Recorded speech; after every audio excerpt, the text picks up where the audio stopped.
नमस्कार दोस्तों, मैं राम भारद्वाज आपका स्वागत करता हूं आपकी शानदार जानदार जबरदस्त मूल विधि कक्षा में।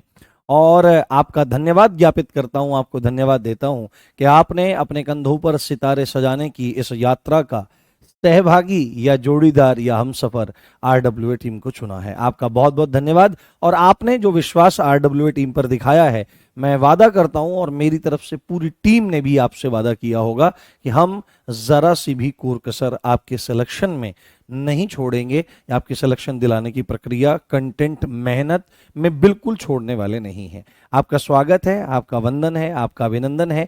आज प्रज्ञान बैच की पहली एप्लीकेशन क्लास में अब से जो क्लासेस रहा करेंगी वो एप्लीकेशन पर ही होंगी। शुरू में जो डेमो हुआ है वो 3 क्लास यूट्यूब पर होती है, हर बैच की ऐसे ही होता है। बट ऐसा नहीं है कि वहां जो पढ़ाया गया था वो भी यहां दोबारा पढ़ाया जाएगा ना। लास्ट यानी कल वाली क्लास में जहां से छोड़ा गया था वहीं से चौथी क्लास, ये आपकी चौथी क्लास है। ये 3 क्लास जो पहले हुई है ये आपको अपलोड होती हुई दिख जाएंगी। इनकी हैंड रिटन पीडीएफ, इनकी बोर्ड पीडीएफ, सब कुछ आपको देखने के लिए मिलेगी। जी, बहुत बहुत खुशी हो रही है मुझे आप लोगों को देखकर। सबका स्वागत है, वंदन है, अभिनंदन है। और उन बच्चों से विशेष प्रार्थना जिन्होंने विनायक 1 लिया था, विनायक 2.0 लिया था, पर किन्हीं कारणों से अपने रिदम को मेंटेन नहीं रख पाए थे, तो वो लोग प्लीज एक काम करें, वो गंभीरता से बिल्कुल जुड़े रहें और एक एक क्लास को देखें, है ना। जोर तो पड़ेगा, हिम्मत तो करनी पड़ेगी दिन में 6 7 8 क्लास देखने के लिए, बट आप चीजों को देखें, जुड़े रहें। क्योंकि अगर आप बैकलॉग तैयार करते हैं, छोड़ते जाते हैं, फिर क्लास बहुत सारी इकट्ठी हो जाती है और चीजें उस हिसाब से नहीं हो पाती हैं। तो मेरे साथ वादा करो कि ये जो 45 और 43 भर्ती है इसमें ना एक पोस्ट अपने को लेनी है। और उसके लिए आज आप जैसे मेरे साथ जुड़े हो, जितने बच्चे धीरे धीरे मेरे साथ जुड़ते जा रहे हो, हजारों बच्चे जुड़ रहे हैं, तो जितने बच्चे मेरे साथ यहां पर जुड़ते जा रहे हो, ये मेरे को लास्ट क्लास तक चाहिए, लास्ट क्लास तक। आज आपको मेरे से ये वादा करना पड़ेगा। जी, सभी को गुड इवनिंग, सभी को गुड आफ्टरनून। आप जो भी बोलना चाहते हो वो आप बोल सकते हैं और मेरा अभिवादन उसी तरह से आप लोग स्वीकार करेंगे। ठीक है, तो हम लोग बहुत तरीके से चलेंगे और मैं आपको बता देता हूं, आपको पता होगा कि मेरा पढ़ाने का तरीका कैसा है। हो सकता है कि मेरे पढ़ाने के तरीके में 2 4 क्लास फालतू हो जाएं, 5 क्लास फालतू हो जाएं, 10 क्लास फालतू हो जाएं, पर मैं वादा करता हूं अगर आप दिल से मेरी क्लास में बैठेंगे ना, तो एक भी कॉन्सेप्ट आपके सिर के ऊपर से नहीं जाएगा, आपके दिमाग में जाकर सीधा फिट होगा। तो हम लोग क्या पढ़ रहे हैं दोस्तों? हम लोग पढ़ रहे हैं BNS। क्या पढ़ रहे हैं? BNS पढ़ रहे हैं। और बहुत मजेदार, बहुत इंटरेस्टिंग चीज है। BNS का जो फुल फॉर्म है या स्टैंड्स फॉर भारतीय न्याय संहिता। क्या है बेटे? भारतीय न्याय संहिता। और मेरी रिक्वेस्ट है कि आप अपने भी शॉर्ट नोट्स बनाते चलें, मतलब पूरा पूरा ना लिखें, पूरी पूरी लाइनें मत लिखें। आप क्या काम करें कि जैसे मैं कोई धारा बता रहा हूं, उसकी जो इंपॉर्टेंट पॉइंट है उनको बुलेट पॉइंट में 2 3 शब्दों में, जिससे आपको, केवल आपको वो चीज याद रह जाए, इतना काम आप लोगों को कर लेना है। ठीक है, तो भारतीय न्याय संहिता को हम पढ़ रहे थे और हमने क्या शुरू किया था? हमने लिख रखा था सेक्शन 1। क्या लिख रखा था बेटे? हम लोगों ने लिख रखा था सेक्शन 1।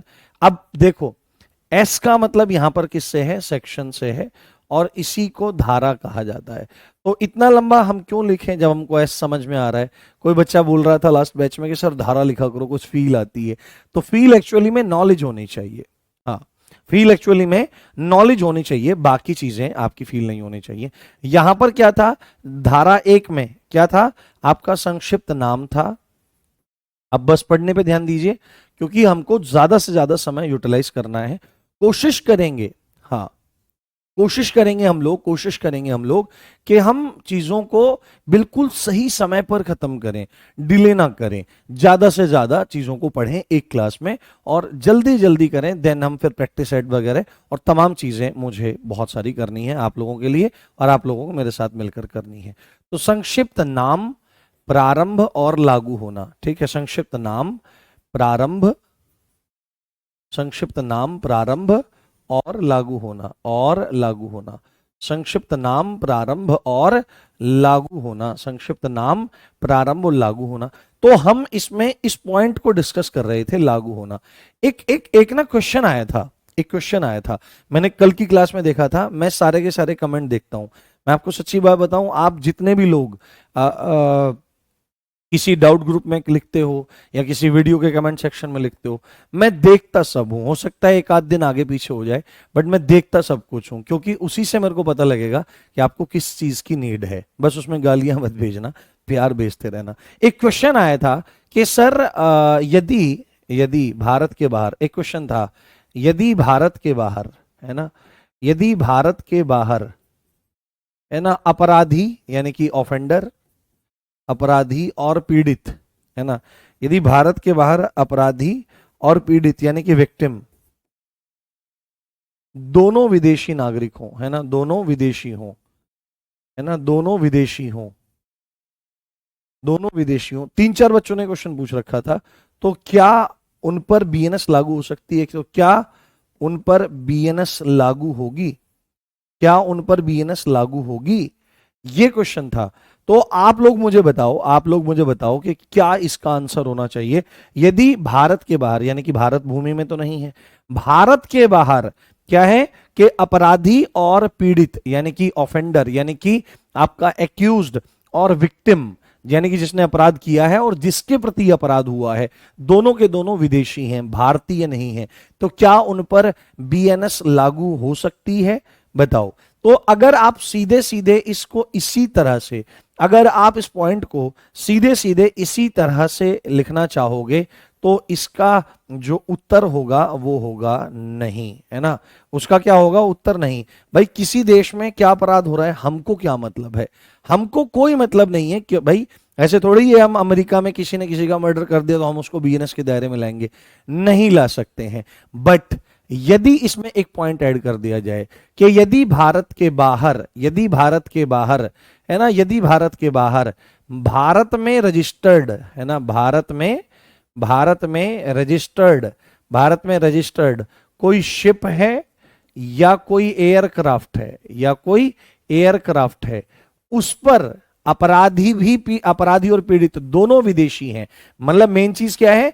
भारत में रजिस्टर्ड कोई शिप है, जलयान है, या भारत में रजिस्टर्ड कोई एयरक्राफ्ट है, और इस एयरक्राफ्ट पर कोई विदेशी नागरिक दूसरे विदेशी नागरिक के प्रति कोई अपराध कर देता है, यानी कि अपराधी और पीड़ित दोनों विदेशी हैं, तो ऐसी कंडीशन में, इस कंडीशन में आपका उत्तर हो जाएगा हां, हम उसको किस पे ले सकते हैं? हम उसको बीएनएस के दायरे में ले सकते हैं, क्योंकि भारत में रजिस्टर्ड होने का मतलब यह है कि भारत भूमि पर ही अपराध हुआ है, यह माना जाएगा। दैट्स ऑल, बात खत्म। क्योंकि हमने इस पॉइंट को पढ़ा था कि अगर भारत की भूमि पर चाहे कोई नागरिक, भारतीय नागरिक हो या विदेशी नागरिक हो, अपराध करता है तो माना जाएगा कि वह क्या है, वह बीएनएस के दायरे में आएगा। तो अगर सिंपल क्वेश्चन है, यदि भारत के बाहर अपराधी और पीड़ित दोनों विदेशी हैं, तो क्या बीएनएस लागू होगी? नहीं।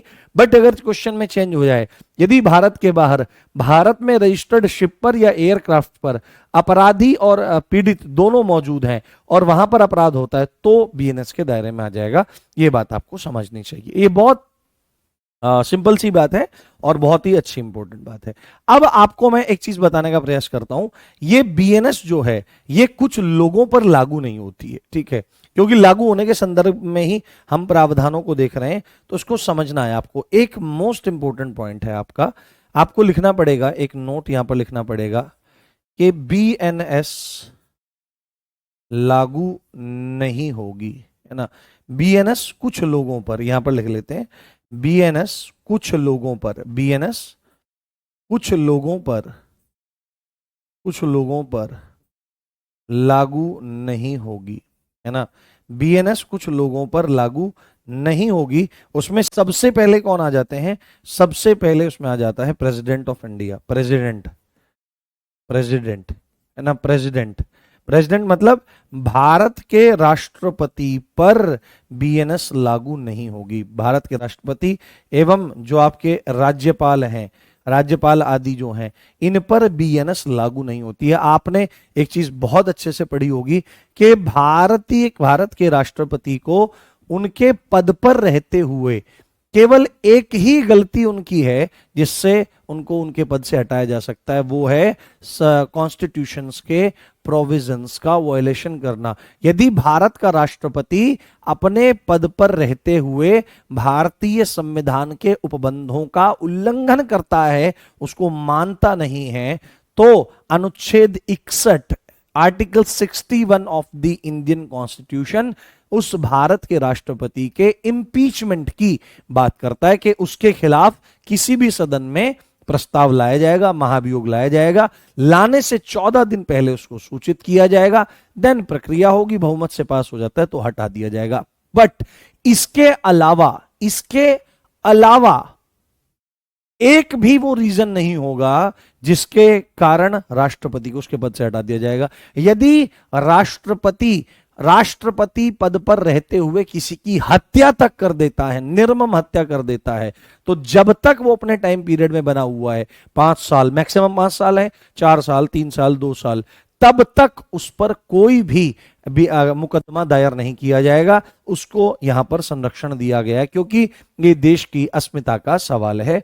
तो आर्टिकल 361 इस तरह की बात करता है। क्या करता है? आर्टिकल 361 तो प्रेसिडेंट यानी राष्ट्रपति और राज्यपाल पर यह लागू नहीं होगी। दूसरी बात है, सपोज करो, दूसरा है विदेशी संप्रभु। विदेशी संप्रभु का क्या मतलब है कि अगर आपके देश में सपोज करो कोई दूसरे देश का राष्ट्रपति आया हुआ है, या दूसरे देश का आपका, हाँ, प्राइम मिनिस्टर वगैरह सबके साथ हो सकता है, हाँ, प्राइम मिनिस्टर वगैरह सबके साथ हो सकता है, हाँ, बट प्रेसिडेंट को और राज्यपाल इत्यादि को छूट है, क्योंकि प्रेसिडेंट भारत का सबसे बड़ा संवैधानिक पद है, ठीक है। और भारत में सबसे बड़ा राजनीतिक पद कौन सा है? प्रधानमंत्री राजनीतिक पद सबसे बड़ा है, और जो राष्ट्रपति है संवैधानिक पद सबसे बड़ा है। तो आप कभी भी इस चीज को देखो, जब भी भारत का प्रधानमंत्री भारत से बाहर जाता है तो वह भारत के दूत के रूप में, भारत के राष्ट्रपति के मैसेंजर के रूप में बाहर जाता है। यानी सुप्रीम पावर अगर कोई है तो वो आपकी है, कोई पद अगर कोई है तो राष्ट्रपति है। इस चीज को ध्यान रखने वाली बात है। तो विदेशी संप्रभु का क्या मतलब है? दूसरे देश का राष्ट्रपति, प्रधानमंत्री या कोई मंत्री, सपोज करो अगर वो आपके देश में आया और उसने जाने अनजाने कोई अपराध कर दिया, कोई ऐसा काम कर दिया जो बीएनएस में मनाही है, बीएनएस में जिसको अपराध माना गया है, तो क्या आप इस विदेशी संप्रभु को बीएनएस के दायरे में उठा के जेल में बंद कर दोगे? अगर आपने किसी दूसरे देश के मंत्री को, प्रधानमंत्री को, राष्ट्रपति को उठाकर जेल में बंद कर दिया तो आप सीधे सीधे युद्ध को निमंत्रण दे रहे हैं। तो विदेशी संप्रभु पर, विदेशी संप्रभु मतलब विदेशी है ना, कोई विदेशी आपका राष्ट्रपति है, विदेशी राष्ट्रपति है ना, राष्ट्रपति है या आपका पीएम है या कोई अन्य मंत्री है, तो इसको भी इसके अंतर्गत आपकी छूट दी गई है। तीसरी इंपॉर्टेंट बात है राजदूत और राजनयिक। राजदूत और राजनयिक जो एम्बेसडर्स होते हैं और राजनयिक जो डिप्लोमेट्स होते हैं, डिप्लोमेट्स होते हैं, जो आपके डिप्लोमेट्स होते हैं, जो फॉरेन सर्विसेज वाले होते हैं। देखो भारत में क्या है, भारत में एक परीक्षा प्रति साल करवाई जाती है यूपीएससी के द्वारा, जिसका नाम है सिविल सर्विस एग्जामिनेशन। और उस सिविल सर्विस एग्जामिनेशन में बहुत सारी सर्विसेज हैं, जिसमें मतलब प्रतिष्ठित सर्विसेज में आईएएस है, आईपीएस है, आईएफएस है, आईआरएस है, आईआरटीएस है, आईआरपीएस है, और डेनिक्स है, डेनिप्स है, तमाम आपकी सेवाएं उसमें हैं। पर यहां पर आपको एक चीज देखनी चाहिए, जो आईएफएस है, इंडियन फॉरेन सर्विसेज, जो लोग यहां पर सेलेक्ट होते हैं वो विदेश मंत्रालय के अंतर्गत काम करते हैं। वो आपके विदेश मंत्रालय के अंतर्गत काम करते हुए पूरे के पूरे विश्व में क्या है, हर एक देश में हमारी एम्बेसीज हैं, उनमें जाकर के काम करते हैं, जिससे हम उन देशों के साथ में अच्छे संबंध और तालमेल बिठाए रख सकें, तथा वहां के नागरिक और यहां के नागरिकों के बीच में एक कोऑर्डिनेशन बढ़िया बन सके। मान लिया हमारा आदमी किसी देश में जाता है तो उसको वहां पर किसी तरह की प्रॉब्लम ना हो, उसको वीजा की प्रॉब्लम ना हो, रहने की, तो उसकी मदद के लिए भी वो व्यक्ति वहां पर होते हैं। ऐसे ही पूरी विश्व के जो देश हैं, पूरे विश्व के जो देश हैं उनके भी एम्बेसडर्स और उनके भी जो डिप्लोमेट्स हैं वो भी हमारे यहाँ भारत में रहते हैं। आपने देखा है दिल्ली में एम्बेसीज हैं अलग अलग देशों की। तो अगर राजदूत और राजनयिक कोई अपराध कर देते हैं तो हो सकता है उनको देश छोड़ने के लिए कहा जाए, बट उनको बीएनएस के दायरे में नहीं लिया जाएगा, बीएनएस इन पर लागू नहीं होगी। ये बात आपको ध्यान रखनी है। And the fourth one is विदेशी सेना, है ना, विदेशी सेना, विदेशी सेना, है ना, विदेशी सेना। तो सेना का मामला सेना निपटाएगी, उसका बीएनएस से कोई मतलब नहीं है। सेना के अपने लॉज होते हैं, सेना के अपने नियम होते हैं जिनको मार्शल लॉ कहा जाता है, और उसी के हिसाब से सेनाएं ऑपरेट करती हैं। आपने देखा होगा कि जो आपके कैंटोनमेंट बोर्ड वगैरह भी हैं वहां पर भी ये बीएनएस वगैरह के हिसाब से चीजें नहीं होती हैं। वहां पर अगर कोई सिविल मामला है तो फिर बीएनएस के मामले में, अगर फौजों से रिलेटेड मामला है तो फौज अपने कोर्ट होते हैं, अपना सिस्टम होता है, उनकी अपनी ही पूरी एक दुनिया है, वो सिविलियंस को बिल्कुल अलग मानते हैं और उस तरह से नहीं रखते। हाँ ठीक है, बात समझ में आई। तो विदेशी सेना, जैसे आपने देखा होगा फील्ड मार्शल सैम मानेकशॉ, बहुत जबरदस्त खतरनाक इंसान एकदम और ट्रू लीजेंड, मैं बहुत दिल से सम्मान करता हूं। हो सकता है कि बहुत सारे लोगों को सैम मानेकशॉ के बारे में, फील्ड मार्शल सैम मानेकशॉ के बारे में बाद में पता लगा हो, बट जिन्होंने एनसीसी करी है उन्होंने उनके बारे में जरूर जरूर जरूर जरूर सुना होगा। ठीक है, और मैंने सन 2011-12 में, 11-12 जो आपका ईयर था उसमें मैं एनसीसी का बेस्ट कैडेट सेलेक्ट किया गया था। हाँ, राष्ट्रपति बलात्कारी हो तो भी उस चीज को तब तक दबाया जाएगा जब तक वह राष्ट्रपति के पद पर है, बाद में उसको बाद में देखा जाएगा।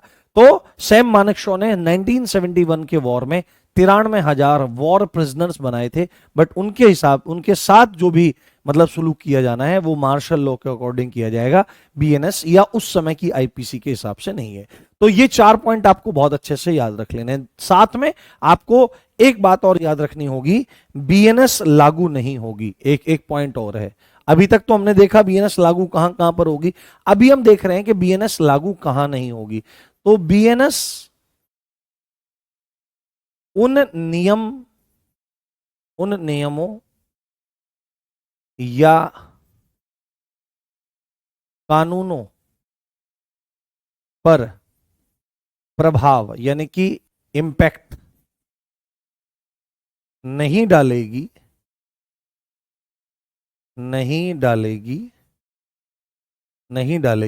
जो रिलेटेड है नंबर 1 भारत सरकार के अधिकारियों से,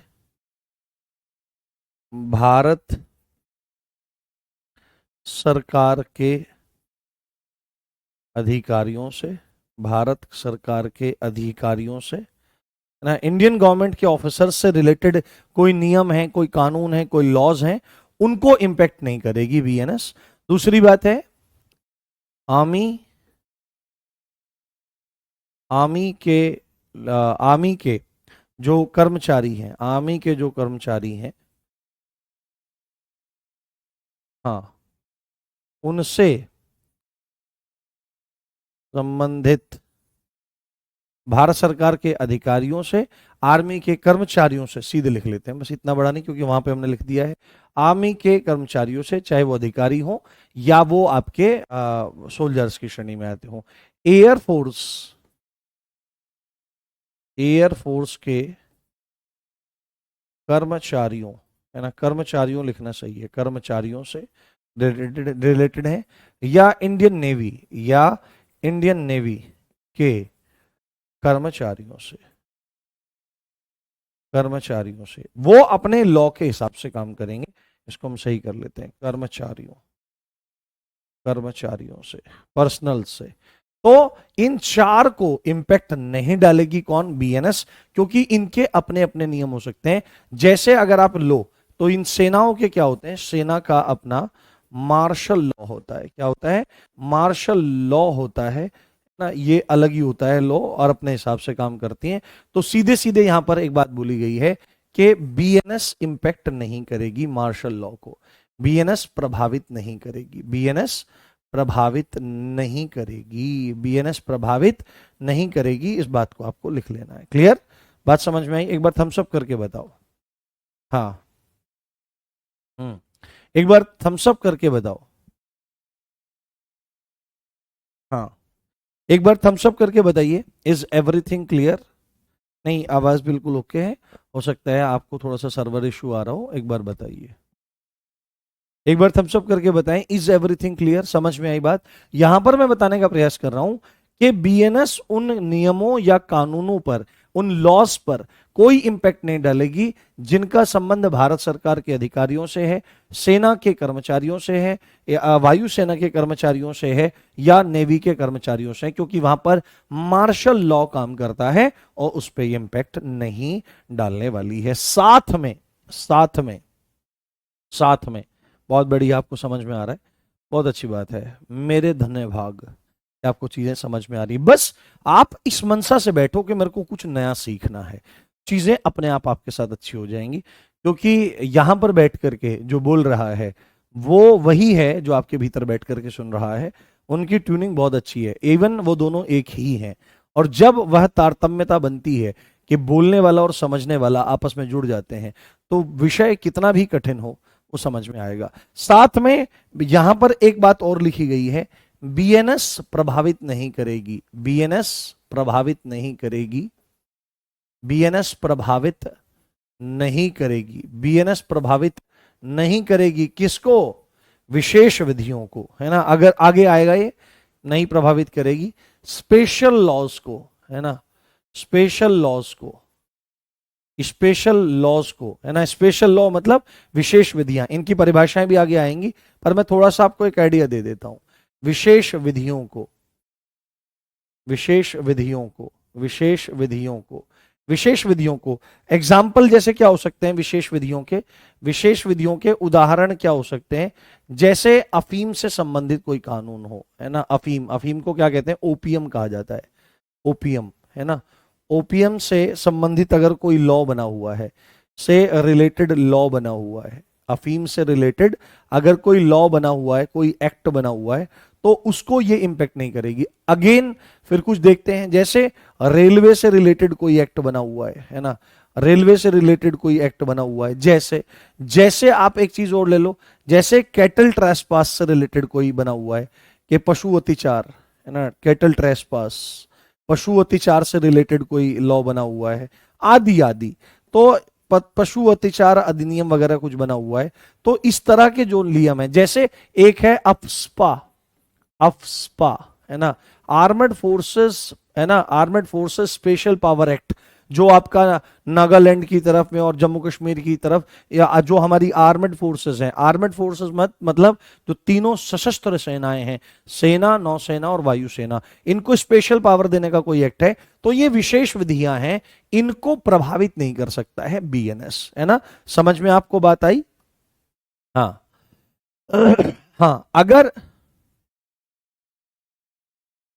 हाँ ठीक है। यहां पर मूल बात क्या है, यहां पर मूल बात क्या है बेटे, कि बीएनएस प्रभावित नहीं कर रही है किसको? आप इस तरह की स्पेशल लॉस को। साथ में क्या चीज है? साथ में प्रभावित नहीं करेगी लोकल लॉस को। किनको? लोकल लॉस को प्रभावित नहीं करेगी। लोकल यानी कि स्थानीय विधियों को, स्थानीय विधियों को। स्थानीय विधि कौन सी होती है? स्थानीय विधि जो किसी क्षेत्र विशेष के लिए चलाई जा रही है, स्थानीय विधि आगे डिटेल से भी देखेंगे। लोकल लॉज मतलब देश के किसी विशेष स्थान के लिए बनाया गया कानून, देश के किसी विशेष स्थान के लिए बनाया गया कानून, स्थान के लिए बनाया गया कानून, बनाया गया लॉ। जैसे आप बोलोगे सर, जैसे कोई मतलब एग्जाम्पल देने की कोशिश करो कि इसका कोई एग्जाम्पल हो। जैसे कहीं पर पार्किंग से संबंधित कोई समस्या हो कि लोग मतलब पार्किंग ढंग से नहीं करते हैं, कहीं भी लगा जाते हैं, तो एक स्थानीय विधि बना दी जाए, एक लोकल लॉ बना दिया जाए कि भाई अगर कोई ना कहीं पे भी पार्किंग करेगा तो उसको 5,000 रुपए का चालान पड़ेगा। ये हमने एक लॉ बना दिया है किसी पर्टिकुलर एक प्लेस के लिए, देश में कहीं भी। जैसे आप बोल सकते हो पार्किंग से रिलेटेड है, सैनिटेशन से रिलेटेड हो सकता है। सैनिटेशन मतलब आपकी स्वच्छता से रिलेटेड लोगों ने भाई साहब इतना बुरा हाल कर रखा है देश में। लोग गुटखे खाते हैं, कई बार तो ऐसा लगता है जो गुटखे खाते हैं उनका मुंह पकड़े, पानी डाले, कुल्ला करवाए, तो आज के बाद अगर तूने खाया तो भाई तेरे मुंह में सीमेंट भर देंगे। वो मिलाओ रोडी वोडी का मसाले, तो ये मसाला चाप तो मुंह बंद हो जाए। मतलब ऐसी हालत कर रखी है लोगों ने, बिल्कुल सड़ा दिया है पूरे देश को, जगह जगह थूक थूक करके, और कहीं भी बीड़ी पीने लगते हैं। मैं बहुत ज्यादा ट्रेवल नहीं कर पाता हूँ, उसका एक प्रमाण मतलब प्रमुख कारण ये भी है कि लोग गुटखा खाते हैं, जैसे कुछ भी कोई मसाला, पान मसाला खाते हैं, या बीड़ी पीते हैं, सिगरेट पीते हैं, स्मोकिंग करते हैं, तो जैसे ही मुझे एकदम से वो आ जाती है, स्मेल आ जाती है उस गुटखे की या उसकी, तो तुरंत मेरे सिर में दर्द हो जाता है बहुत भयंकर। क्योंकि मेरे आसपास कभी भी ऐसा परिवेश नहीं रहा है कि जब कोई किसी ने गुटखा खाया हो या बीड़ी पी हो या सिगरेट पी हो, नहीं, ऐसा कुछ नहीं रहता। हाँ हाँ, ठीक है। तो ये सैनिटेशन, ठीक है, आदि आदि चीजों पर आपका हो सकता है। तो ये लोकलोज हैं, तो इन पर बीएनएस प्रभाव नहीं डालेगी। तो ये हमारी धारा एक कंप्लीट हुई, जिसको हमको बहुत गंभीरता से समझना जरूरी था और जानना जरूरी था। अब धारा एक पूरी करने के बाद, धारा एक पूरी करने के बाद अब आपको उन पॉइंट्स को, उन टर्मिनोलॉजीज को समझना जरूरी है जो पूरी की पूरी बीएनएस में देखने के लिए मिलेंगी, यानी कि परिभाषाएं। यानी कि परिभाषाएं। तो आप मेरे साथ में यहां पर लिखिए सेक्शन 2, सेक्शन 2। और आप हमेशा इस चीज को ध्यान रखिएगा कि सेक्शन 2 जो है ये हमेशा बात करता है, सेक्शन 2 जो है ये हमेशा बात करता है किसके बारे में? ये हमेशा बात करता है परिभाषाओं के बारे में, चाहे किसी का भी हो। हाँ हाँ, जम्मू कश्मीर के लिए 2019 से पहले स्पेशल लॉज थे, बट अब वैसी स्थितियां नहीं है, है ना, क्योंकि बहुत सारे, लगभग 37 लॉ ऐसे थे जो जम्मू कश्मीर में काम नहीं करते थे। पर उन 2019 में जम्मू कश्मीर राज्य पुनर्गठन अधिनियम आने के बाद जम्मू कश्मीर राज्य का विशेष राज्य होने का दर्जा वापस लिया गया और उसको भारत का बिल्कुल अभिन्न अंग सिद्ध कर दिया गया। तो यहां पर ये जो सेक्शन 2 है, आपको हमेशा ध्यान रखना है, ये बात करता है परिभाषाएं। क्या परिभाषाएं? अंग्रेजी भाषा में डेफिनेशंस। क्या? डेफिनेशंस। यानी आपको बहुत सारी डेफिनेशंस इसमें देखने को मिलेंगी, और इसी में ही 2 1 2 2 2 2 ऐसे पॉइंट्स करके सारी की सारी चीजें आपकी आ जाएंगी। तो क्या आप रेडी हैं इस चीज के लिए? हाँ, देखो, मैं किसी का भी रिप्लाई नहीं कर रहा हूं, क्योंकि हजारों बच्चे देख रहे हैं और हजारों बच्चों के हजारों कमेंट चल रहे हैं यहां पर। तो अगर मैं रिप्लाई देने लगूंगा तो सारी की सारी चीजें मतलब क्लास मिस हो जाएगी। आप, मैं बाद में आपको 2-4 मिनट का टाइम दूंगा, तो आप उस चीज को देखने का प्रयास करिए, क्योंकि इस समय पढ़ना ही हमारे लिए सबसे जरूरी है। आप चाहोगे तो मैं लाइव सेशन ले लूंगा, है ना, लाइव सेशन ले लूंगा, इंस्टाग्राम पे ले लूंगा, तब आप देख सकते हैं। चलिए, तो सबसे पहले हम जो धारा है उसको देखने का प्रयास करते हैं। वो धारा कौन सी है? सेक्शन 2(1). ठीक है, यहां पर आपको ध्यान रख के चलना है और ध्यान से समझना है। यहां पर है कार्य की परिभाषा। कार्य को अंग्रेजी में क्या कहते हैं? एक्ट, है ना, एक्ट की परिभाषा। तो हो सकता है, हालांकि ये बहुत ज्यादा इंपॉर्टेंट नहीं है, जो ज्यादा इंपॉर्टेंट होंगे मैं थोड़ा सा उनको बताता हुआ चलूंगा कि भाई इस पे थोड़ा सा आप लोग ध्यान रखिए। एक चीज मैं आपको बता दूं, बीएनएस में क्या चीज जरूरी है? बीएनएस में सेक्शन नंबर भी जरूरी होता है, क्योंकि बीएनएस में सेक्शन पूछे जाते हैं। उसका मन होता है वो पूछ लेता है कि भाई डकैती कौन सी धारा में है, लूट कौन सी धारा में है, हत्या कौन सी धारा में है, हत्या का प्रयास कौन सी धारा में है ना, और तमाम तरह की चीजें, रेप कौन सी धारा में है, रेप का दंड कौन सी धारा में है। ठीक है, इस तरह से तमाम चीजें आपसे पूछ सकता है।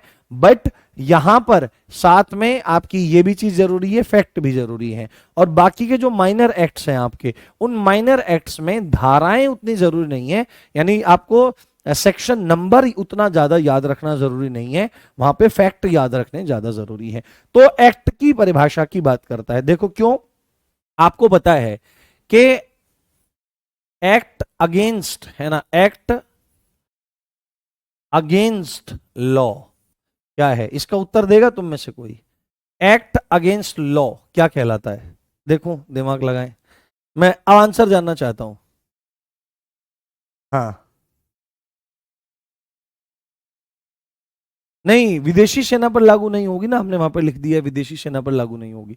बताइए, एक्ट अगेंस्ट लॉ एक ऐसा काम जो कानून के खिलाफ है क्या कहलाता है, बताइए, आंसर करिए, आंसर करिए। मैं देखना चाहता हूं कि आप कितना उत्तर दे पाते हैं इन चीजों का, पढ़ भी रहे हैं कि नहीं।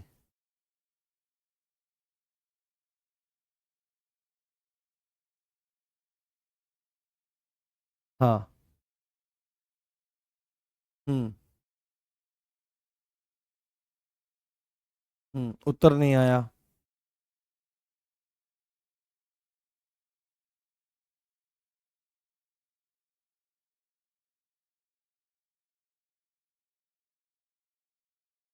अरे भाई हाँ, चलो अब आंसर आने लगा है। एक्ट अगेंस्ट लॉ क्या कहलाता है, एक्ट अगेंस्ट लॉ ऑफेंस कहलाता है। क्या कहलाता है, ऑफेंस कहलाता है, अपराध कहलाता है। तो यदि आपको पूरे बीएनएस में अपराधों को बताना है कि अपराध क्या है, तो आपको ये तो बताना पड़ेगा ना कि क्या काम अपराध माना जाएगा। एक्ट मतलब कार्य, कौन सा कार्य आपका अपराध कहलाएगा, कौन सा। तो परिभाषा को बताने के लिए आपको एक्ट को बताना जरूरी है। और यहां पर एक क्लैरिफिकेशन बीएनएस करती हुई नजर आ रही है कि चाहे तो एक एक्ट हो, कोई एक घटना हो, एक कार्य हो, है ना, चाहे तो कोई एक कार्य हो, या आपका सीरीज ऑफ एक्ट हो, है ना, लगातार कई सारे एक्ट हो, सीरीज ऑफ एक्ट हो, सीरीज ऑफ एक्ट हो, इसको क्या माना जाएगा, इसको एक एक्ट की तरह से ही काउंट किया जाएगा। इसको एक एक्ट, एक एक्ट, एक कार्य की तरह ही, एक कार्य की तरह ही, की तरह ही माना जाएगा, माना जाएगा। मैं समझाने का प्रयास करता हूं थोड़ा सा। आप देखिए, कानून है, थोड़ा सा पेचीदा तो है, पर आप समझने का प्रयास करोगे। सपोज करो यहां पर ए, ये एक व्यक्ति है, कौन है, ये एक ए नाम का व्यक्ति है, ठीक है। अब ये गया, ये गया, ठीक है, ये यहां पर गया, ये यहां पर गया, और इसने क्या काम किया, बी को बुलाया यहां पे, ए मुन्ना, ए राजा, इधर आ रहे, तो कहा, हाँ भैया, और बुलाकर लाकर उसके सिर में एक लाठी मारी, डप से, क्या मारी, एक लाठी मारी। मैं देख रहा था लाठी अगर यहां मेरी हो। तो इसने क्या काम किया, इसको एक लठ मारा सिर में, एक लठ मारा, एक लठ मारा, ठीक है। तो एक लठ मारा यानी कि एक एक्ट हुआ, क्या हुआ, एक एक्ट हुआ, ओके। अगेन फिर इसको थोड़ी सी खुरापात सूझी, इसको एक लठ मारा, जैसे मारा उसको दर्द हुआ, तो इसने बोला मजा आ गया, कोई बात नहीं, इसको चोट लगी, औरों को तोड़ते हैं, चलो। तो ये फिर गया किसके पास, ये एक और बंदे के पास गया, सी के पास, और यहां पे जाके इसने क्या काम किया कि पिछले वाले को एक लठ मारा था, एक काम करता हूं उसको 5 लठ मारता हूं। तो इसने क्या काम करे, 5 लठ मारे। तो यहां पर एक्चुअली में क्या हुआ, यहां पर ये 5 लठ मारे गए या एक लठ मारा गया, तो एक लठ मारा गया यानी कि एक एक्ट हुआ, एक्ट मतलब काम। देखो इंग्लिश और हिंदी दोनों चल रही हैं, आप समझने का प्रयास करो, ठीक है। तो एक एक्ट हुआ, तो वो तो एक एक्ट की तरह से काम होगा ही। 5 लठ मारे, 10 मारे, 20 मारे, उसको भी एक एक्ट की तरह से ही काउंट किया जाएगा। ये नहीं होगा कि भाई इनको 5 लठों की तरह काउंट किया जाए, क्योंकि ऐसे अन्याय होने के चांसेस हो जाएंगे। क्योंकि एक लठ मारा तो भी चोट लगी, 5 लठ मारे तो भी चोट लगी। तो 5 लठ मारने के लिए 5 बार सजा को मल्टीप्लाई नहीं किया जाएगा। एक लठ मारने की सजा यदि 1 साल है, तो 5 लठ मारने की 5 सजा अगर होगा, 5 सजा दी जाएंगी, तो 5 साल जेल में नहीं रहना पड़ेगा। यानी कि वो कह रहा है कि एक एक्ट या series of act, series of act मतलब पंक्ति, सीरीज ऑफ एक्ट क्या कहलाएगा, एक एक्ट की तरह से ही आपका काउंट होगा। इतना ज्यादा टेंशन लेने की जरूरत नहीं है, मूल बात है, एक्ट की परिभाषा पूछेगा तो आपको बोलना पड़ेगा सेक्शन 2(1) में इसको बताया गया है। हाँ ठीक है, ये बात। तो सीरीज ऑफ एक्ट हो या एक एक्ट हो, वो दोनों एक एक्ट ही माने जाएंगे। ठीक है, चले चले आगे, बताओ। थोड़ा जल ले लेता हूं, आज हमारा जल यहाँ पे रखा ही नहीं है। बहुत बढ़िया। हम्म ठीक है, बहुत बढ़िया। एक्ट का मतलब कोई भी काम से है। आगे बढ़ते हैं, उसके बाद देखते हैं हमारा कौन सा अगला सेक्शन है। बहुत ध्यान से समझते जाओ, बहुत मजा आएगा। धीरे धीरे जब चीजें आगे जाती जाएंगी ना, आपको इतना इंटरेस्ट आ जाएगा कि आप मूल विधि क्लास का वेट किया करो यार, 4 कब बजे और हम कब पढ़ें, 4 कब बजे और हमारे सामने कब ये मूल विधि क्लास चालू हो। तो सेक्शन 2(2) जो है ये आपकी एनिमल की परिभाषा देता है। किसकी? एनिमल। एनिमल मतलब जीव जंतु की परिभाषा। जीव जंतु, जीव जंतु की परिभाषा, जीव जंतु की परिभाषा देता है।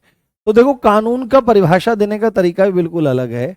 जीव जंतु की परिभाषा में बीएनएस स्पष्ट बोल रही है कि एनिमल या जीव जंतु वह है जो ह्यूमन से अलग है। बात खत्म। ह्यूमन, ह्यूमन से जो अलग है वही जीव जंतु है। बात खत्म। इतना बोल के छुट्टी कर दी।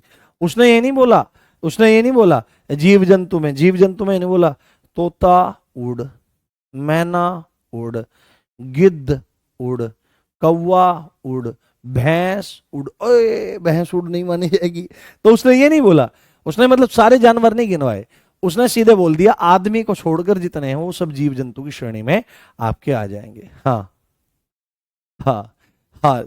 5 लठ लगने से ज्यादा चोट लगेगी तो सजा ज्यादा मानी जाएगी। 5 लठ की सजा नहीं मिलेगी।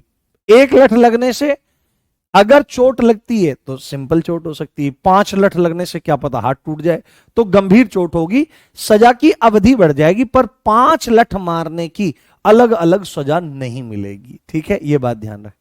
हाँ हाँ। 5 मर्डर, अब मान लिया किसी ने 5 मर्डर कर दिए, ठीक है, 5 मर्डर कर दिए किसी ने, तो मर्डर करने की सजा क्या है? मर्डर करने की सजा है मृत्युदंड है या आजीवन कारावास है। सामान्यतः अगर 1 मर्डर करेगा तो आजीवन कारावास हो जाएगा। ठीक है, आजीवन कारावास हो जाएगा। अगर 5 करेगा तो मैक्सिमम क्या होगा? मान लिया मृत्युदंड है, ठीक है, चलो आजीवन कारावास को भी खत्म करो। किसी आदमी ने 5 बार मर्डर कर दिया और पकड़ा गया, और कोर्ट ने उसको पहले मर्डर की सजा सुनाई कि इसको फांसी पे टांग दो, तो उसको फांसी पे टांग दिया गया। बाकी 4 तो रह ही गए। या नहीं, यमराज से बात करो, इसको जिंदा करो, इसको छोड़ना नहीं है, इसको जिंदा करो, 4 बार और टांगेंगे इसको। क्या ये प्रैक्टिकल पॉसिबल है? नहीं। तो ऐसे ही प्रावधान किए जाते हैं। अगर 5 मर्डर करे, 10 मर्डर करे, तो सामान्य अगर मर्डर करता है, अपराध करता है, तो वहां पर ऑप्शन दे रखे हैं कि अगर मर्डर करता है, हत्या करता है, तो मृत्युदंड या आजीवन कारावास दिया जाएगा। अगर एक सामान्य मामला है तो आजीवन कारावास चल जाता है, और आजीवन कारावास की अवधि भी 20 साल बोली जाती है। या स्पेशली मेंशन कर दिया जाता है कि भाई जब तक जिंदा है तब तक जेल में रहेगा। और ज्यादा ही जघन्य से जघन्यतम मामला है, जैसे 5 आदमियों को मार दिया, 10 को मार दिया, तो बोलते हैं इसको फांसी पे चढ़ाओ, बात खत्म करो, क्योंकि इसने जघन्य मामला कर दिया है। मजा नहीं आ रहा है तो ये कोई मजे की सौदा नहीं। मैं यहां नाच के दिखाऊं, मैं नाच, अरे मेरा काम पढ़ाने का है भाई। मेरा काम पढ़ाने का है। तो जीव जंतु से अलग जो है, ह्यूमन से जो अलग है, वही क्या है? वही आपका एनिमल कहलाएगा। ह्यूमन बीइंग लिख सकते हैं, ह्यूमन बीइंग है ना, बीइंग ह्यूमन, वो तो सलमान खान की संस्था है। बीइंग ह्यूमन, तो वह जो ह्यूमन बीइंग से अलग है वह आपका क्या कहलाएगा? जीव जंतु। उसके बाद अगली परिभाषा, और भाई इसको ना नोट कर लेना भाई, ये सेक्शन 2(3) मैंने पहले भी आपको बताया था कि वो सेक्शंस जो न्यूली एडेड हैं, जो नए जोड़े गए हैं, क्या हुए हैं? जो नए जोड़े गए हैं, ये मोस्ट इंपोर्टेंट आपका हो सकता है।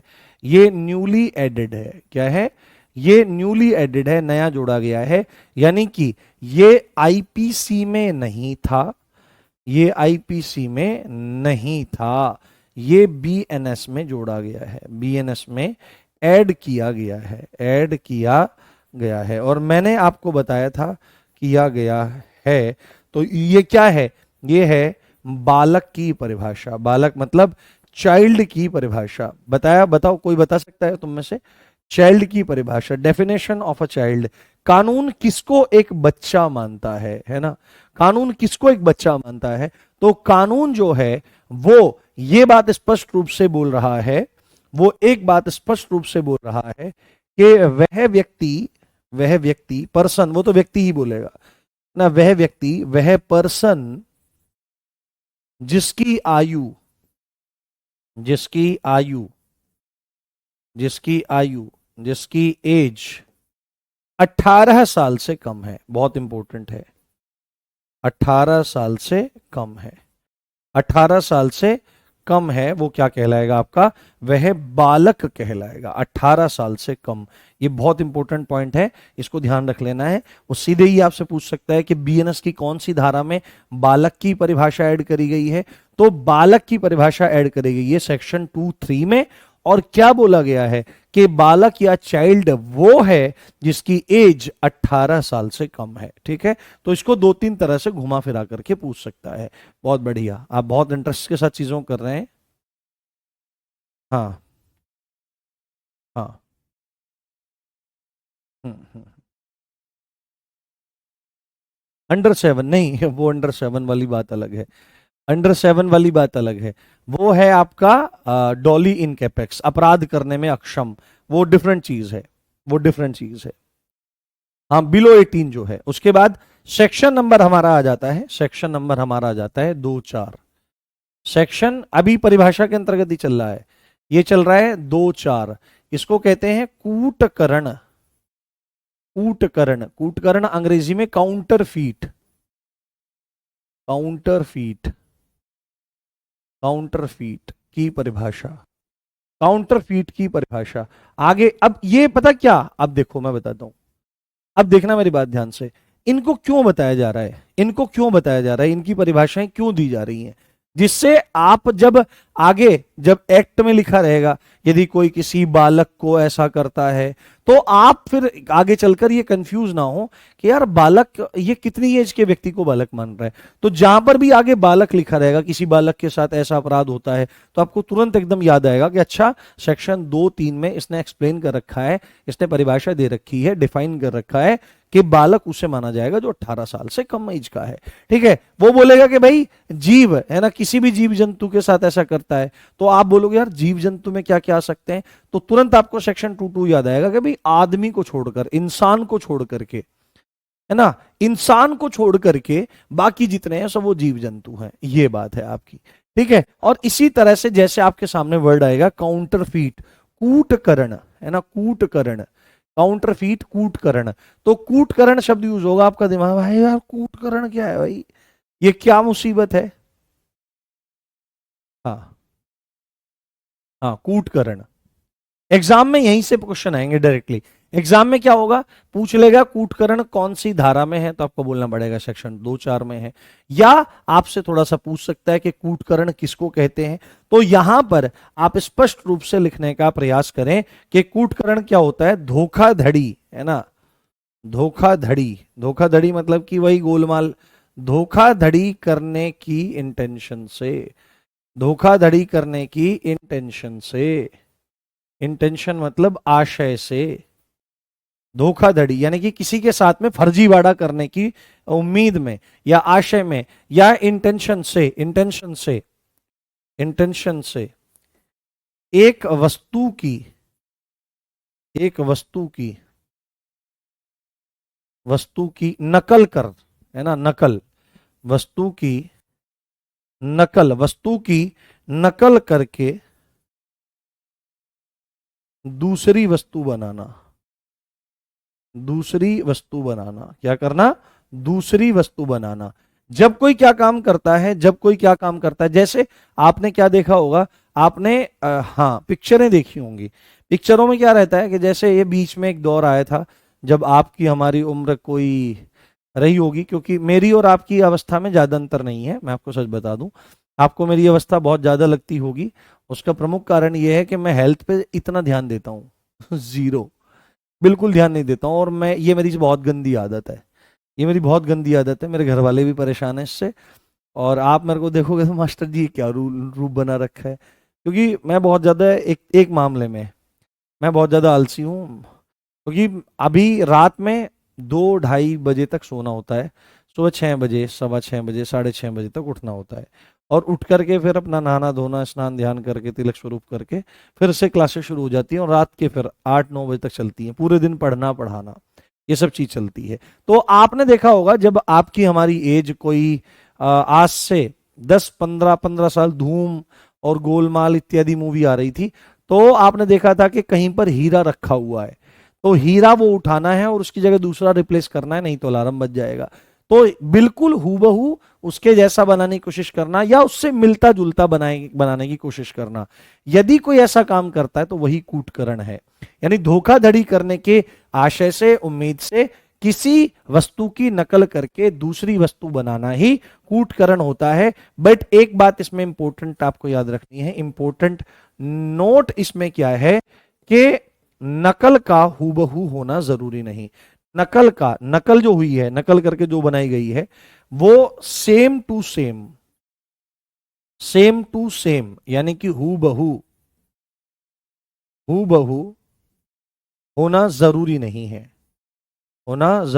है, क्योंकि कल को अगर कोई धोखाधड़ी करने के आशय से यह काम करता हुआ मिला और पकड़ा गया तो वो तुरंत इस बात को कह सकता है कि सर एक बात बताओ, मैंने बिल्कुल सेम टू सेम बना रखा है, ये अलग है सर, ये अलग है। तो एकदम ये वाला जो क्लॉज है ये उसको काउंटर करेगा, भाई देखो हमने पहले से लिख लिया, तुमने कोशिश तो करी है ना, तुमने कोशिश करी है, तुमने बनाया है, तो नकल सेम टू सेम होना जरूरी नहीं है। बट आपकी ये खतरनाक है, किसी भी अपराध के लिए ये पॉइंट आपका खतरनाक होता है। मैं एक चीज बताना चाहता हूं, थोड़ा सा आप समझने का प्रयास करो, क्योंकि आशय की क्षमा चाहता हूं, आशय की जब हम बात करते हैं तो आशय ही सबसे ज्यादा जरूरी है। देखो थोड़ा समझने का प्रयास करो, 1-2-3 दिन में आप बहुत बढ़िया सेटल डाउन हो जाओगे पूरी बीएनएस के साथ में और पूरे कानून के साथ में। बस आप धैर्य से सुनते जाओ, जितने पेशेंस से सुनोगे। देखो मैंने एक कंडीशन आपके साथ में डिस्कस करी थी, वो डिस्कस किया था, वो कंडीशंस क्या थी कि पहली कंडीशन में क्या है कि एक व्यक्ति दूसरे व्यक्ति से घृणा करता है और सोचता है कि इसका अनिष्ट कर दूं मैं, इसका कोई नुकसान कर दूं मैं, ये सोचता है। और अपनी उस घृणित आशय को, अपनी आपराधिक मनस्थिति को, क्रिमिनल माइंडसेट को आगे बढ़ाने के लिए उसने तैयारियां भी पूरी कर ली है, प्लानिंग पूरी कर ली है। जैसे ही मौका मिला उसने उठाया, गोली मारी, कुछ भी अपराध जो करना था किया, आदमी डेड हुआ, अपराध हो गया। बट सेम चीज, अब पहली कंडीशन में आदमी डेड हुआ है, बट अगेन एक कंडीशन लेते हैं, दो व्यक्ति जंगल में लकड़ियां काट रहे हैं, दोनों के पास अपनी अपनी कुल्हाड़ी है, एक दूसरा दूसरी साइड खड़ा है, यहां पे काट रहा है। मान लिया वो खट और खट ऐसे ऐसे मार रहा है, और मारने के बाद क्या है, जो कुल्हाड़ी का वो मूल हिस्सा होता है लोहे वाला, एक्स जो होता है, उस एक्स को, वो एक्स चोट लगी, निकला और जाकर के दूसरे वाले के सिर में गच्च से गड़ गया और वो ऑन द स्पॉट डेड हो गया। तो पहली वाली कंडीशन में भी आदमी मरा, दूसरी वाली कंडीशन में भी आदमी मरा, तो क्या दोनों को मर्डर माना जाएगा? सामान्यतः तो बोल दिया जाएगा मर्डर है, परंतु यह कानून की परिभाषा में दूसरे वाली स्थिति मर्डर नहीं मानी जाएगी, क्योंकि दूसरे वाली स्थिति में क्रिमिनल इंटेंशन नहीं है। तो क्रिमिनल इंटेंशन ही क्राइम को जन्म देती है। एक बात आप मेरे प्यारे बहुत जरूरी सुन लेना, एक बात आप बहुत अच्छे जान लेना कि अपराध जो होता है उसके 4 आवश्यक तत्व होते हैं। अगर 4 चीजें आपस में मिल जाएंगी तो एक अपराध का गठन होगा। इनमें से कोई भी चीज अगर नहीं मिलेगी तो अपराध नहीं माना जाएगा, ऑफेंस ना ऑफेंस। तो पेपर में पूछा जा सकता है अपराध के घटक, अपराध के अवयव, है ना, कंपोनेंट्स, या अपराध के अंग, ये तीनों में से कोई भी वर्ड यूज किया जा सकता है। कितने हैं? तो आपको बोलना पड़ेगा भाई 4 हैं। कितने हैं? 4 हैं। किसी भी अपराध को होने के लिए 4 अंगों की जरूरत है। वो 4 अंग अगर एक साथ आएंगे तभी अपराध माना जाएगा। नंबर 1, आदमी का होना जरूरी है। ठीक है, क्या है? ह्यूमन, मानव का होना जरूरी है। किसी भी अपराध को होने के लिए मानव का होना जरूरी है। यह नहीं आप गली में से जा रहे थे, आपके साथ में कोई और व्यक्ति था और उसने किसी कुत्ते को कहा ले ले बिस्कुट खाएगा, बिस्कुट, आपने उसको बिस्कुट दिखाया आपके दोस्त ने और दिया नहीं, भाई साहब बिदक गया और कूद करके आशय, इंटेंशन लिखा तो है, इंटेंशन को आशय कहते हैं, हाँ, कूद करके उसकी गर्दन पकड़ी और लॉक लगा लिया और आप जब छुड़ाने की कोशिश करी तो ये हिस्सा पकड़ रखा था साउंड बॉक्स और ये आपकी सांस की नली, ऐसे ऐसे ऐसे झिंझोड़ा और बाहर निकाल दी, आपका वह मित्र ऑन द स्पॉट डेड है। तो आप जाकर के पुलिस थाने में रिपोर्ट दर्ज नहीं कर सकते कि इस कुत्ते ने मेरे दोस्त को मार दिया है, मर्डर कर दिया है, वो बोलेगा कि भाई अपराध होने के लिए फर्स्ट कंडीशन ही यही है कि वह मनुष्य का, वहां पर मानव का होना जरूरी है। दूसरी बात, केवल मानव के होने से काम नहीं चलता है, आपराधिक मनस्थिति, किसका? आपराधिक, आपराधिक मनस्थिति, आपराधिक मनस्थिति, ये बहुत इंपॉर्टेंट पॉइंट है। आपराधिक मनस्थिति, criminal mindset, criminal mindset, criminal mindset का होना जरूरी है, जिसको मेंस रिया कहा जाता है। आपसे सीधे पूछेगा मेंस रिया, ये कानूनी टर्म है। जैसे आपने देखा होगा कि जो रिट्स हैं उनके अलग अलग एक नाम है ना, अलग अलग उनके नाम है।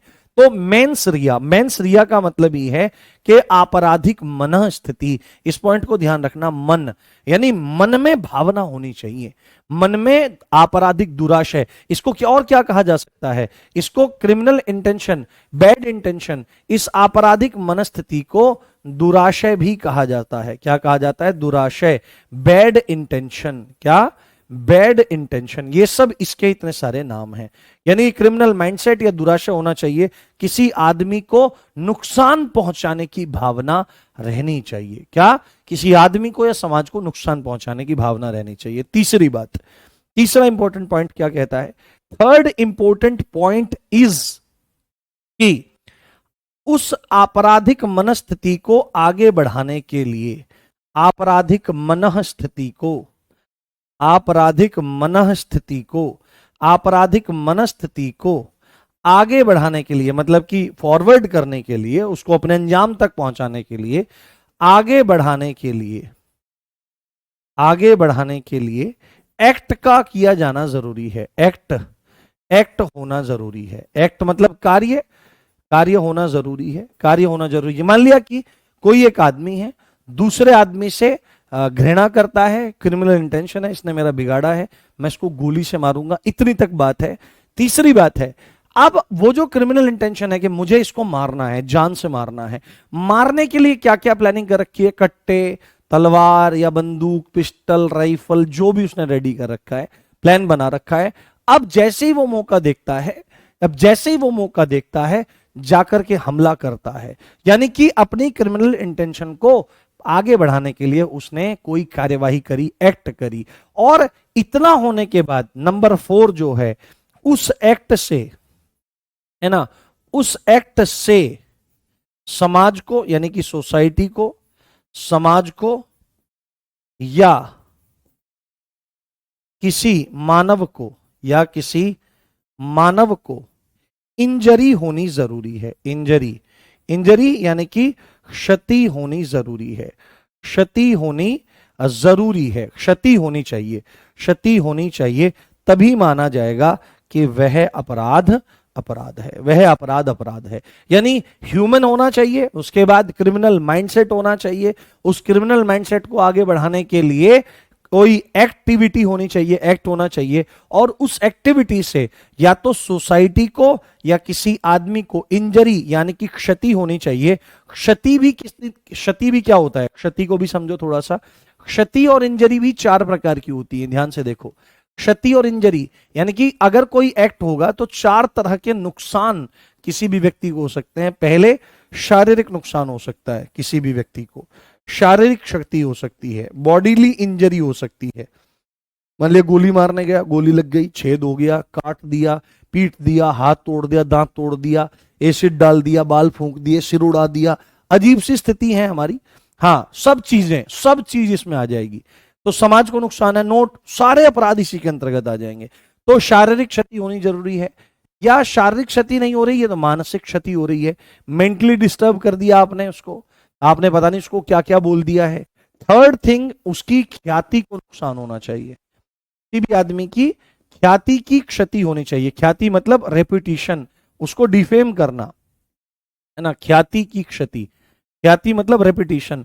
और चौथी बात है, उसकी संपत्ति का कोई नुकसान होना चाहिए। मान लिया लूट करने चला गया, चोरी करने चला गया, संपत्ति की क्षति, संपत्ति की क्षति। तो 4 प्रकार की इंजरी होती है, बॉडी, माइंड, फेम और प्रॉपर्टी। तो इस चीज को आपका क्या है, इनमें से कुछ भी हो जाएगा तो माना जाएगा क्या, कि वह एक अपराध हो जाएगा। ठीक है, तो अपराध के 4 प्रमुख घटक हैं। ह्यूमन का होना जरूरी है, और क्रिमिनल माइंडसेट, बैड इंटेंशन, आपराधिक मनस्थिति या मेंस रिया का होना जरूरी है। उस आपराधिक मनस्थिति को आगे बढ़ाने के लिए कोई एक्ट होना जरूरी है, और उस एक्ट से किसी आदमी को या सोसाइटी को इंजरी होनी जरूरी है। तो इंजरी मतलब शारीरिक क्षति, मानसिक क्षति, ख्याति की क्षति और संपत्ति की क्षति होती है, तो माना जाएगा कि एक अपराध गठित हो गया है, एक ऑफेंस, एक क्राइम अपने अस्तित्व में आ गया है। हाँ हाँ ठीक है। हाँ कोई बच्चा पूछ रहा है? हाँ, तो आज का सेशन हम यहीं पे कंप्लीट करते हैं। अगर आपको कुछ पूछना है तो आप पूछ सकते हैं। बहुत शानदार सेशन रहा है, मुझे भी मजा आया। मुझे अच्छा लगता है जब बच्चे बहुत अच्छे से बैठ के पढ़ते हैं। मैं आपसे वादा करता हूं, मैं अपने टाइप से पढ़ा रहा हूं। कृत्य, कृत्य को ही एक्ट कहा जाता है। हाँ, अरुण अरुण कोहली पूछ रहे हैं सर आपकी एज कितनी है, सच बताना। 70 ईयर्स।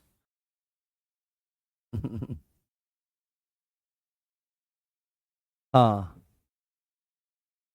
चलो सुनाते हैं। आज कहना गलत गलत सुना देंगे, कोई बात नहीं।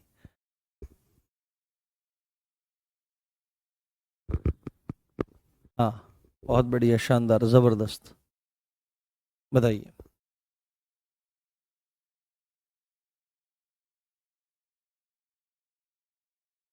5 बजे आपकी क्लास है, संदीप श्रीवास्तव सर पढ़ाएंगे, यूट्यूब पे है। जबरदस्त टीचर है यार, उनकी राइटिंग इतनी खतरनाक है, मजा आ जाएगा आपको। और बहुत ही जेन्यून बंदे हैं और दोस्त हैं अपने।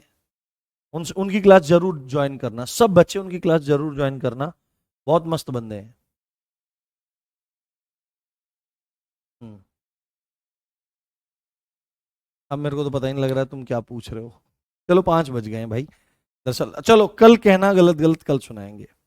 तो आशा करता हूं आपको क्लास बहुत बढ़िया लगी होगी। प्रतिदिन एनर्जी बढ़ती जाएगी, प्रतिदिन कंटेंट बढ़ता जाएगा, और जैसा अनुभव आपको मेरी पहली कक्षा में हुआ है वैसा ही अंतिम कक्षा में भी होगा, और परीक्षा में भी आपको उसका पूरा लाभ मिलेगा। ठीक है, अपना ध्यान रखिए। इसी अच्छी बात के साथ आप देख रहे थे मुझे। मेरा नाम है राम भारद्वाज। जय हिंद, जय भारत, नमस्कार, love you all guys, bye.